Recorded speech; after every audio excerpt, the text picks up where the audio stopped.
Fala pessoal, tudo bom? Tudo bem? Daniel Vicente falando para dar continuidade, né, ao nosso curso de Pentateuco. Estamos no curso de Teologia Bíblica Pentateuco. E nessa ocasião, né, a gente vai estar falando um pouquinho sobre o livro de Êxodo.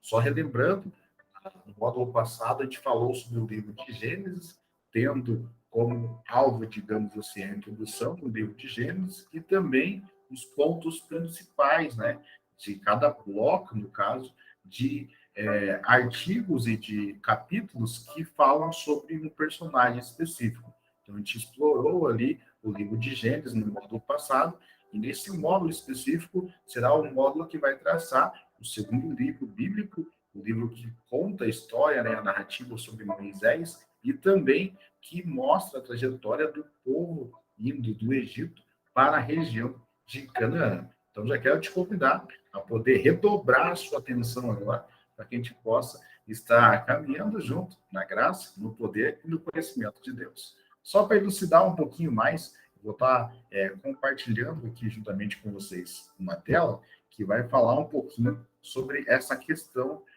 do livro de Êxodo. Né? Então, o livro de Êxodo, só lembrando rapidamente, é o nosso segundo livro no traçado bíblico e um livro importantíssimo, porque ele vai mostrar, né, os aspectos ali de Israel, principalmente o início do caso de Israel, tendo a sua trajetória até chegar ali na terra de Canaã.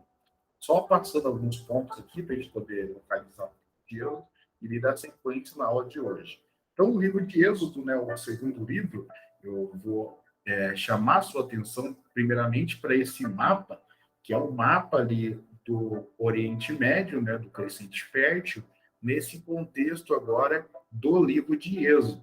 Então, ali na esquerda nós temos o Egito, né, Heliópolis, né, e algumas cidades importantes ali do contexto do Egito, e o delta do Nilo, que é a região ali fértil da planície de Gósen, digamos assim, que seria ali a região onde que o Egito mais floresceu e o Egito mais teve riquezas. É interessante porque o livro de Gênesis finaliza o seu contexto justamente contando um pouquinho dessa região onde que José vai estar indo e sendo abençoado por Deus, interpretando ali os sonhos do faraó e depois fazendo com que o próprio Egito ganhe, né, digamos, tenha um crescimento, digamos, financeiro em virtude da sua ajuda como primeiro-ministro nesse contexto. Passando esse tempo, passa-se entre o livro de Gênesis, interessante, e o livro de Êxodo, mais de 400 anos. Então, quero te chamar a atenção para esse espaço-tempo de 400 anos que tem entre o livro de Êxodo, entre o livro de Gênesis e o livro de Êxodo. E esse contexto, né, nos livros históricos do próprio Egito e da história, digamos assim, do mundo antigo, vai estar mostrando que houve um grande fato para poder ocasionar essa mudança brusca na situação do povo de Israel. Qual que é esse fato, então, Daniel? Visto que essa primeira aula é uma aula mais geral, mais introdutória, a gente vai falar de vários aspectos do livro de Êxodo e depois entrando pautadamente nos blocos de capítulos ali do livro de Êxodo. Então, primeiramente, nesse contexto, é interessante te lembrar que o Egito, no tempo de José, tem duas coroas e dois reinados, o Reino do Norte e o Reino do Sul. O Reino do Norte, sob a coroa vermelha, que eles chamavam naquele contexto, o Reino do Sul, sob a coroa branca. E quando José ele é abençoado e ali vira primeiro-ministro, o governante é o do norte de coroa vermelha. Passado alguns anos, né, depois que José falece e o povo cresce mais ainda e tal, tem uma guerra civil, aonde o reino do sul, rei da coroa branca, acaba vencendo sobre o reino do norte, e ali então ele juntando as duas coroas, a coroa vermelha e a coroa branca, passa-se, então, nesse contexto, a ser do mesmo faraó, do mesmo governante. E aí faz com que todos os outros povos que estavam ali como convidados, não somente o povo de Israel, mas tinham outros demais povos que faziam com que a economia do Egito fosse tão vasta, rica e diversificada. E agora, sobre o único governante de postura diferente faz com que esses povos sejam escravizados. Então, não somente Israel, mas vários outros povos mudaram a sua relação geopolítica e social com o governante, nesse contexto onde o governante ele vira-se contra esses povos de não nacionalidade egípcia nesse contexto. E aí, então, o povo de judeus viram escravos e começa o texto, no caso de Êxodo, mostrando justamente isso. O povo escravizado e o povo agora sofrendo grandes angústias.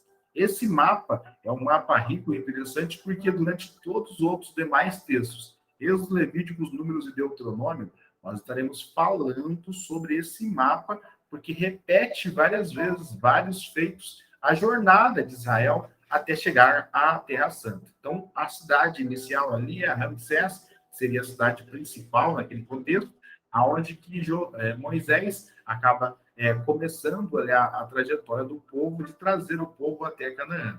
E eles passam, desce para Sucote, Bihairote, passa-se o Mar Vermelho, chega a Águas de Mar, ao deserto de Slim, e aí sobe até Ezion-Geber, e depois tem aquele contexto de Cades Barneia, que é onde os espias vão, e depois eles entram pela parte leste, no caso, ali na região mais próxima de Canaã, aonde que depois Josué acaba dando sequência a esses fatores. Por que isso é importante, Daniel? Porque várias vezes a gente vai estar voltando a esse mapa e voltando a esse contexto. Então, os livros posteriores estarão falando do mesmo tempo que essa trajetória de Israel perante o deserto. Mas voltando ao Êxodo, a palavra Êxodo, no caso, né, a gente vai traçar um pouquinho sobre o título desse livro.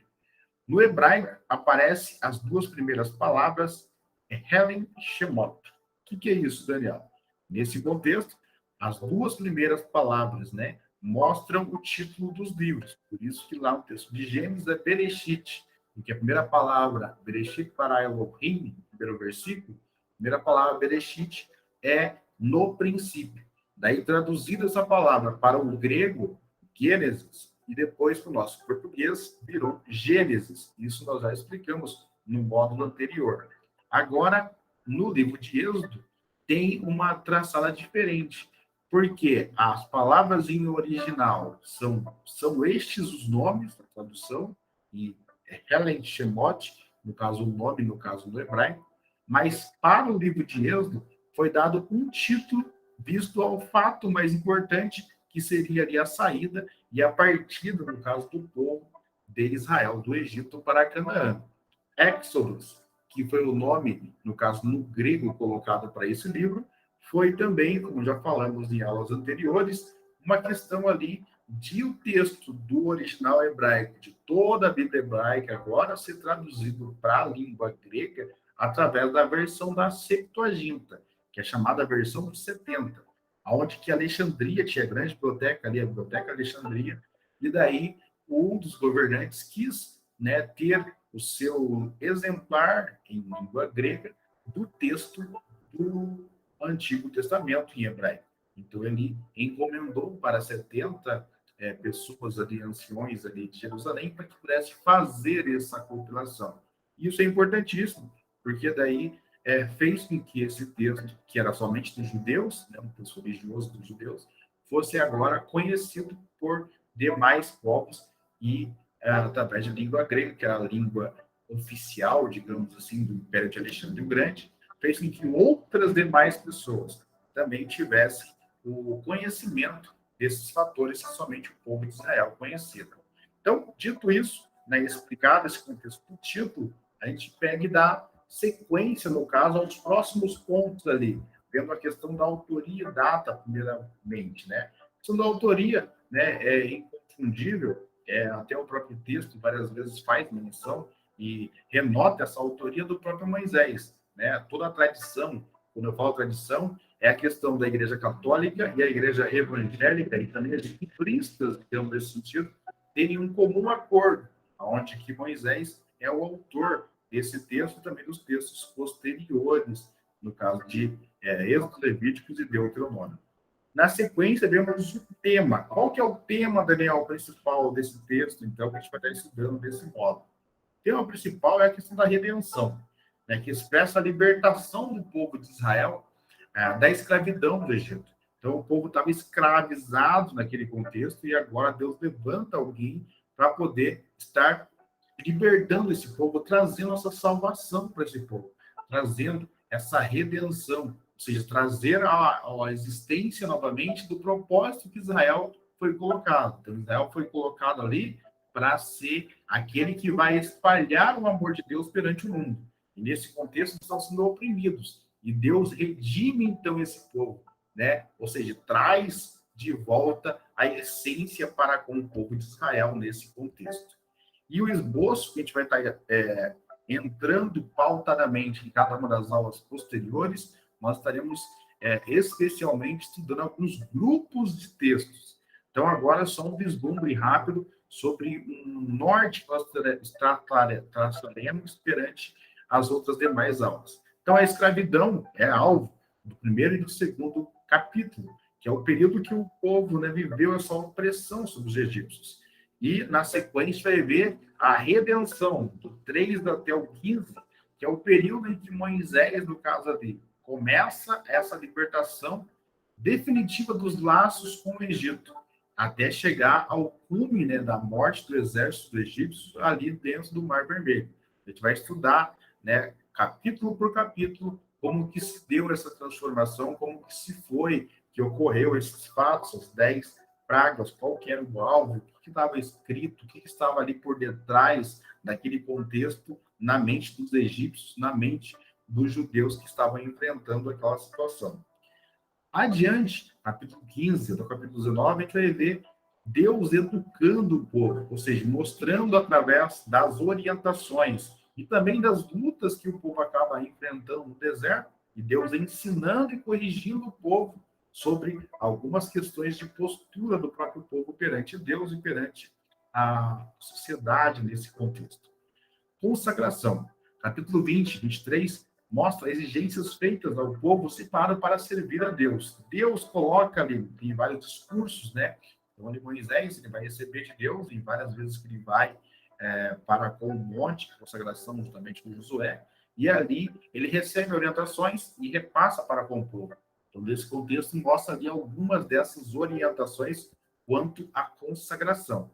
E depois do 24 até o 40, mostra também várias orientações divinas quanto à questão da adoração, que compreende ao projeto do tabernáculo e a sua execução.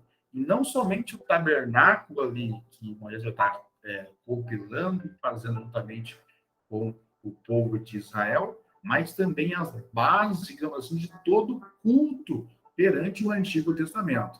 Então, a gente vai ver muita coisa ali nesse texto, que lá na frente, Davi e Salomão vai estar cumprindo, quando vai estar colocando, né, ali o templo do rei Salomão, vai ser segundo as bases que Davi guardou lá da planta que Moisés recebeu nesse contexto. Então, isso é importantíssimo, porque Moisés vai ver o templo de Deus no céu e vai trazer a base para poder depois ser construída lá na frente por Salomão. Textos agora do livro da lei são textos que fundamentam, que enquadram, que abraçam, digamos assim, toda a questão do Antigo Testamento. É importantíssimo para compreender o texto lá na frente, voltar agora nessa raiz e poder entender pautadamente cada um desses pontos a serem explanados nesse sentido. Fatos importantes relatados. 2 fatos importantes é a questão do povo do Egito, que sofre bastante perante